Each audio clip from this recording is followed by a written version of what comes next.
Greetings from India. You are listening to Business Talk Podcast. I am Deepak, your host for today's episode. We are delighted to welcome Dr. Manaswini Rao, Assistant Professor of Economics at the Alfred Lerner College of Business and Economics, University of Delaware, is our esteemed guest on today's podcast episode. Dr. Rao's work focuses on development economics with particular expertise in the economics of legal institutions and organizational structures in agriculture production. Her research spans in three main areas. First, she investigates the role of frontline judicial bodies such as district and county courts and broader dispute resolution institutions in driving economic development. Second, she examines collective action and coordination in smallholder agriculture, exploring topics such as farmer-producer organizations, technology adoption, and the management of local irrigation resources. And third, she studies the structural transformation from agriculture to urban and non-agricultural sectors with a focus on the implications of rural land inequality. Dr. Rao earned her PhD in Agriculture and Resource Economics and the Masters in Public Policy from the University of California, Berkeley, and holds BE in Computer Science and Engineering from BMS College of Engineering, Bangalore, India.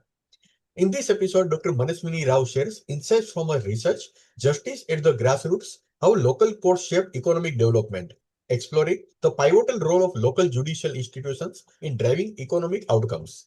So without further delay, let's welcome Dr. Manaswini Rao to the podcast. Dr. Rao, it's been a truly privilege to host you today. Thank you for taking time to join us and discuss your work. Thank you so much, Deepak, and for giving this opportunity for talking about this work. And I really appreciate. I hope that your viewers can find something useful from what I have to say. Thank you so much for inviting. Thank you, Dr. Rao. Dr. Rao, could you start by explaining what you mean by frontline judiciary and why these local courts are critical for economic development? Yeah, absolutely. So, as I think many of your viewers may know, that the judiciary is usually like very hierarchical. It's a pyramidal structure. So, where you have Supreme Court, which is sort of the main apex court of most countries, and then you have each state, like in a federal structure, will have the state level high courts, and then you have district and sub district courts. So, by front line, I mean the district and sub district or taluk courts.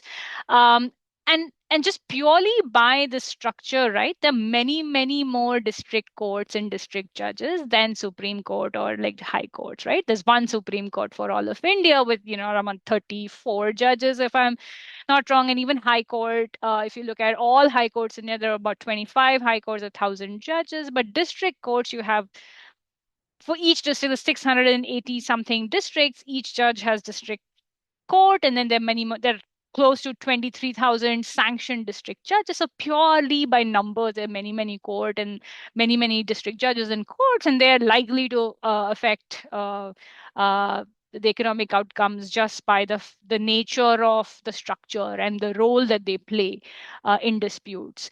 And so, why does judiciary make is important for economic development is that as an economy develops and progresses, right? So there are a lot of contracts that are written out between different economic agents, or there are property disputes that come up, right? So this is my land, this is your land, and so on. And so investments and productivity of different assets, whether it's land or like money, right? Like who do I give my money to for it to grow? That hinges on the fact that whether you can resolve these disputes in an effective manner with a predictable outcome, right, which follows a rule of law. And this is what the court system, like the justice system, does. And it starts at the district courts because these are the courts of first instance. The moment you have a dispute, these are the first level of courts that you'll file your dispute in. And if you're still not satisfied, then you appeal and you go higher up, right? And so very few cases trickle up, and they are the ones that are of constitutional interest or of large commercial interest in terms of policy. But most sort of individual or firm level cases are filed at the district level. So there's a direct connection through contracts and property right enforcement. Very nice. How do local dispute resolution systems such as district or county courts directly influence investment decisions by businesses or individuals in developing economies? Yeah, absolutely. Like I said, right? Like if people or like agents, whether it's individuals that are making investment decisions or companies making investment decisions, they rely on some kind of predictable institutions that are around them, right? Whether it's policy predictability, it's a predictability of dispute resolution, it's a predictability of rule of law, right? Because at the end of the day, you want to know that if I'm investing money, I need to get return on this investment, right? And the return should accrue to me.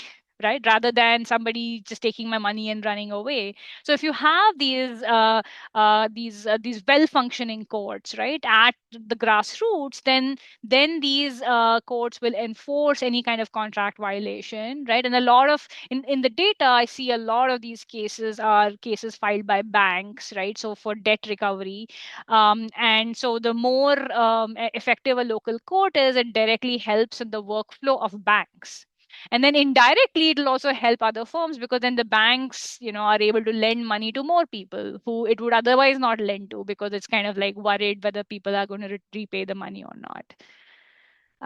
So that's sort of like the principal mechanism through which I think that they influence investment decisions by businesses, individuals, and so on. And these are actually weaker in these institutions are weaker in developing countries, right, compared to, like, say, advanced economy, where markets are more mature and then you have predictability of policy and institutions. So that's the one of the development policy would be to kind of like improve the predictability of these institutions. Professor, in your research, have you found that the efficiency or fairness of these courts impact the level of trust citizens place in the legal system? Could you share some examples? Yeah, well, I mean, this is a great question. Unfortunately, in my own research, I measure this trust indirectly through like investments and profitability, right? So I do see that when courts function better, like, by which I mean there are different ways to kind of measure how they function better. One is, do they have judges, right? Like if there is a court with a lot of vacancy in the judge positions, then you kind of that if you file a case there, it's going to be sitting in a backlog for a longer time than in a court where more judges are available, there's fewer vacancies. So as the cases get resolved, then you update your belief in the system, and that could impact your trust, and then, which I don't observe, and then economic investment decisions and so on. Although I would like refer or rely on others work, right, which actually directly measures trust. So there are papers by last year's Nobel Prize winner, Asimoglu, Azim Khwaja, in Pakistan, where they run an experiment to where they provide information on the efficiency of these court systems to people directly, right? And then they it's an experiment, so some people get this true information about how well their court functions, and some don't get this information, and then they measure, like, the stated response by these people in terms of the level of trust that they have in these institutions. So when people hear about the fact that their courts are functioning better, they do actually place higher trust in courts. So if you tell people, and if the people are able to observe through media and news and other outlets that their local courts are doing well, it does really affect their ordinary citizens trust that, yes, we can have a reliable dispute resolution mechanism. We don't have to rely on informal systems, like we don't have to go to some kind of local panchayat or relatives or some influential money lender, but we can actually go to our court and then we'll have judgment in our favor. Or Many people assume that national level courts are the key drivers of economic development. How do local courts differ in their impact compared to higher courts? yeah, no, absolutely. I mean, there's no denying that national level courts are important, right? Because they set the judicial policy, they set the precedents, right, by their ruling, which the lower courts follow, right? So it's like saying that does your state government matter more than your national government, right? Like, I don't think that comparison is kind of fair, because like both the governments do their jobs. The national government makes national level policies, and similarly Supreme Court gives the overall directive of how constitution should be interpreted, and in appeal cases, which will always have some constitutional flavor. By their ruling, they're sending a message to district judges of how do you then apply this ruling to new cases that you get. So they are important. But I mean, on a routine day-to-day basis, right? Like for banks to decide who they want to lend money to, they're not going to go to Supreme Court or like look at the decision by Supreme Court to make their investment decision. They're going to more likely to see that their profit and loss statement, and then they'll see I have $10 million as NPAs, non-performing assets, and these are stuck in various litigation in this court. And if they experience a faster resolution of these NPAs, then it shows up on the profit and loss statement, right? They show up as a recovery. So then that recovery means it's a it's a positive in the balance sheet, and then they can use those recovered capital to then relend to new users, for example. So in that sense, like the local courts help with more day-to-day mundane routine kind of economic transaction, whereas sort of the higher level courts like set precedents and policy that the lower courts follow. Professor, could you discuss any mechanism through which delays or inefficiencies in local courts affect agricultural or small-scale businesses? So one mechanism is financial, or straightly, right? Like which is uh if you are a business or if you are a farmer in a particular district where there's not much capital for borrowing, whether it is bank or your cooperative banks or national banks or private banks or anybody, right? And then that is because a lot of the capital of those banks in those areas are stuck in litigation. But let's say if at a given time suddenly the courts start working better or whatnot, the banks are able to recover the money, and then so finance is definitely one mechanism. The second mechanism is property disputes, right? So if you are a farmer or a small entrepreneur, and somebody says this is my land, not your land, right? And there's a dispute, then the farmer is not going to grow any crop on that land, because who is going to reap the yield of that crop, right? So they're like it's likely to remain more likely to remain barren and so on. um, so that's another mechanism, which is, do you think that this land is yours and that can be enforced, and you can actually cultivate the land, and you can say that the output of this cultivation is yours, right? If you have faith in that, then you will incur investment and actually cultivate that land.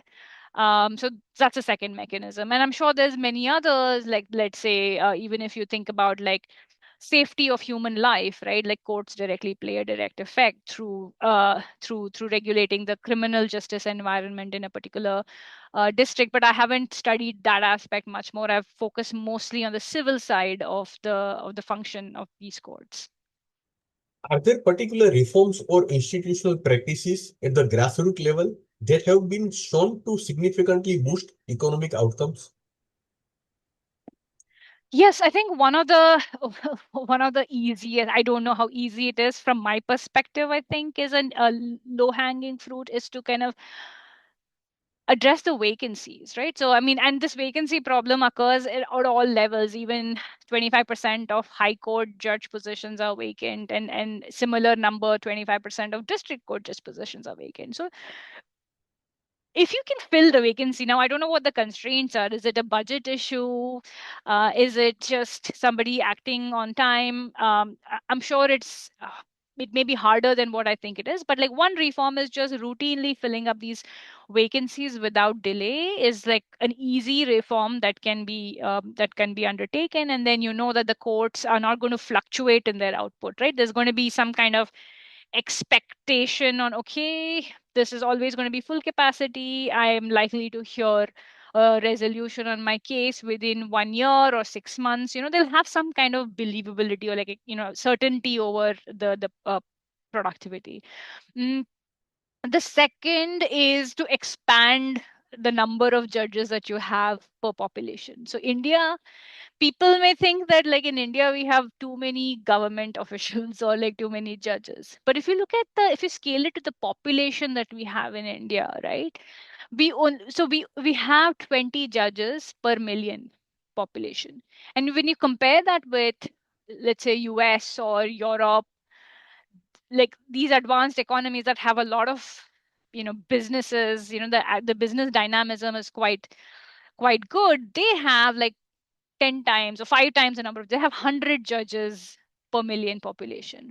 So there, this is the sanctioned position. I'm not even, first is vacancy, which is fine. You have really low levels of sanctioned judge positions. And on top of that, you have vacancies. So fix the vacancies. The second is like, can you expand the capacity? Can we have more judges, right?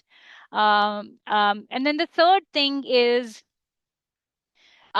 this is something that I mean, it's still a ongoing research, is to kind of help use these formal mechanisms like the courts and judges to mediate the dispute before it becomes a trial that has to go through the procedural rules, and like, you need to have evidence and then judgment in writing. So if you can somehow like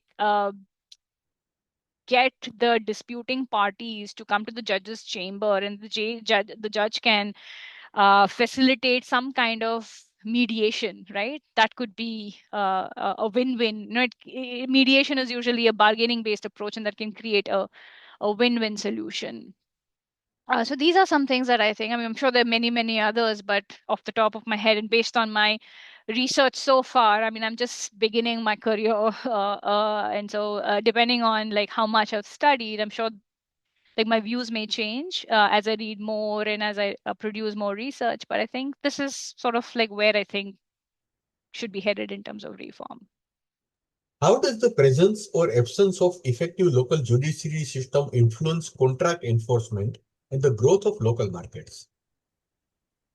Yeah, I think sort of the fundamental role that courts play is contract enforcement, right? So in the sense that, think about the simplest contract that we can imagine, which is a credit contract, right? Let's say somebody has taken a loan for a vehicle, a car, to buy a car, or somebody has taken a housing loan, or somebody has taken an education loan. And if that person has defaulted, so that is a violation of the contract, of the credit contract, right? And so you need to have, if you have an effective judicial system, then that judicial system will hopefully try to kind of find the defaulter through the court notices that they sent to appear in the court, and explain why they defaulted, and if there are any kind of changes to the terms of contract that they can facilitate to ensure that the contract is actually completed, maybe with slightly different terms, but at least it's not kind of blatantly violated and people have defaulted and run away. Professor, your research touches on both legal institutions and organizational structures in agriculture. Can you share a case where improvements in local dispute resolution lead to tangible economic gains for farmers or rural communities? Yeah, I know. So right now, like my these two research agendas slightly like non-overlapping. So I have like this whole set of research on courts, and then when I look at the outcomes of these courts, these are mainly like I study banks, and I study like, companies and corporates, enterprises. And on the other hand, I study like, farmers, and collective action in improving the productivity and quality of production, and how like local social structures in the villages can help facilitate that. So I've not directly seen or studied like how courts or like dispute resolution institution help these structures. But having said that, like the local social structure, like village level institutions like the cooperatives, right? So a lot of villages have dairy cooperative societies. A lot of villages have farmer associations, right? Those who are growing, paddy or wheat in a command area, they usually have a water user association or whatnot. So these associations are responsible for, facilitating or coordinating the actions of the farmers, and they play a critical role in resolving any disputes that come. They always like sort of come to these meetings, and somebody, an elder in the village, will facilitate the resolution of the dispute, or collectively a bunch of other farmers will say that, like, this dispute can resolved in this way or that way. um, but having said that, like, because these are informal local social structures, it's not uniform. Like every village will not have one way of resolving a dispute, and then every village may, different villages may favor different types of uh, people involved in the dispute, right? Like some villages may favor large landholders, some village may favor smaller people. So there's no like kind of rule of law that kind of is uniformly applied. So I haven't, so that kind of calls for sort of new area of research. And I would like to cite another paper, like by my colleague, on Bangladesh village codes, by Martin Matson at National University of Singapore, and Mushfiq Mubarak at Yale. They study Bangladesh codes that were introduced recently, I mean 10 years ago, 10, 15 years ago, and they find very little effects of having these village level courts. And primarily because the ones who run these village courts are also the ones that are part of the informal institution. So the same set of people kind of handle both village courts and the informal, dispute resolution institutions, that the efficacy of these formal courts are smaller, right? Or it doesn't, it kind of gets divided between these other institutions that they both serve on. So I think there's more research coming up in seeing like how like formal village level dispute resolution institutions can support like agricultural productivity and like farmer growth. But yeah, I mean, this is something that I think is new area of research that is coming out. Professor, how do cultural, social, or political factors in a region shape the functioning of local courts and consequently economic development? Um,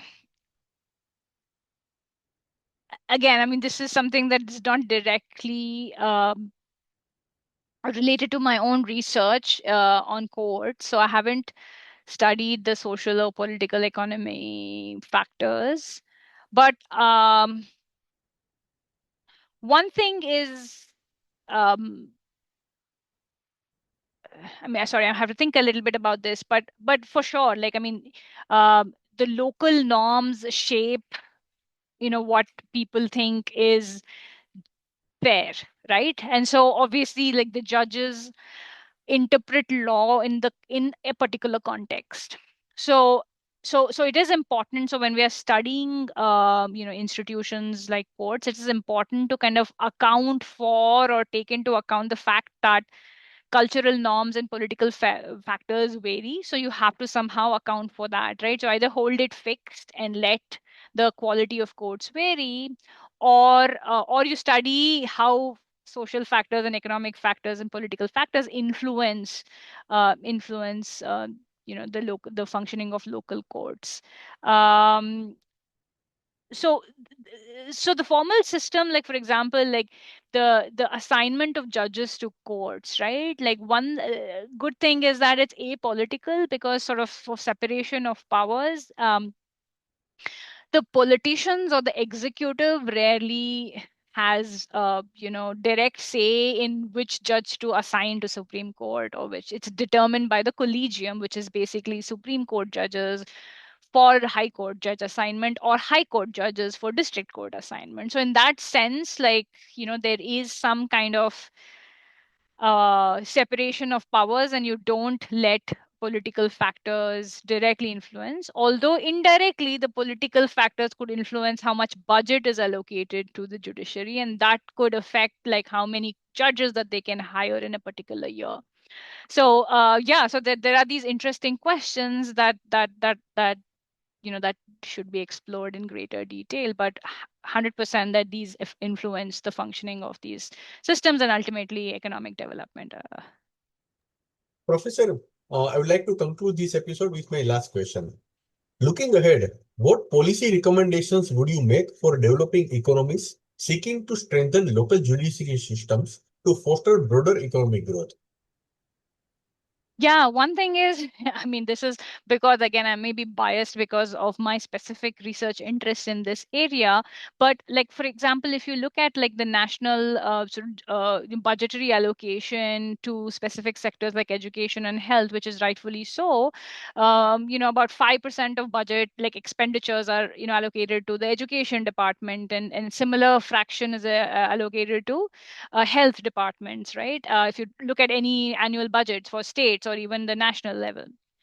The judiciary, on the other hand, gets only 0.5% or even less, zero point 0.1. So that could probably explain why, our justice systems are so constrained. And I think it's very fundamental to like human capital too, right? The lives of human, quality of life, aside from contract enforcement and development of businesses and so on, as jobs and creating economic opportunities. But I think it affects the fundamental quality of life, like how education and health does.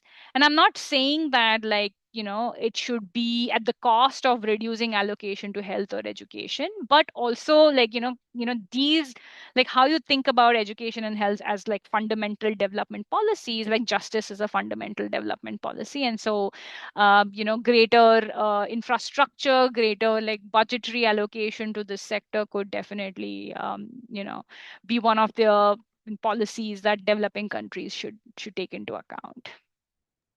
Thank you, Dr. Manaswini Rao, for sharing such valuable insights on the crucial role of local courts in shaping economic development.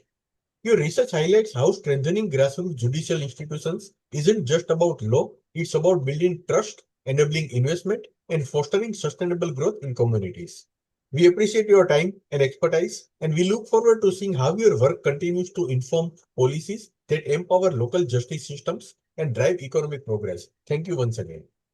Thank you so much, Deepak ji, for inviting, and I had a great time talking to you about all these very important questions. Thank you.